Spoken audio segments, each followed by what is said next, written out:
বাংলাদেশে অ্যানিমে যত পপুলার হচ্ছে আমি একটা জিনিস বেশি শুনতে পাই, সেটা হচ্ছে অ্যানিমে নাকি cartoon. No bro, it is different. Anime is different bro. আমি কমেন্ট দেখতে পাই যে বলে ভাই এত বড় হয়েছো কার্টুন দেখো, এত বেশি জ্ঞান দিতেছো নিজে তো দেখো cartoon. Like bro it's okay, মূর্খ করে কি তুমি বুঝাইতে পারবা? যার ব্রেইনই বন্ধ, যার ব্রেইনই চলে না, তারে কি তুমি কখনো বুঝাইতে পারবা?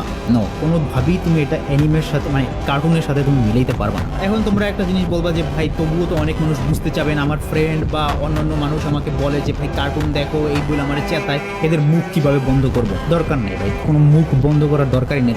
তাদের ছেড়ে দাও, তুমি তারা এক্সিস্টই করে না। তারা যদি তোমাকে চেতায় এইসব বলে, তুমি পাত্তা দিও না। We have no enemies, right guys? We have no enemies. যাদের ব্রেইন ডেড ভাই, যারা ব্রেইন রট, তারা জীবনে এটা বুঝতে পারবে না, কারণ তাদের ব্রেইন আল্লাহ তাআলা দিছে কিন্তু ব্রেইনটা কাজ করার মতো ক্ষমতা দেয় না। এদের দেখার একটাই ওয়ে, এরা হচ্ছে মাথা মোটা।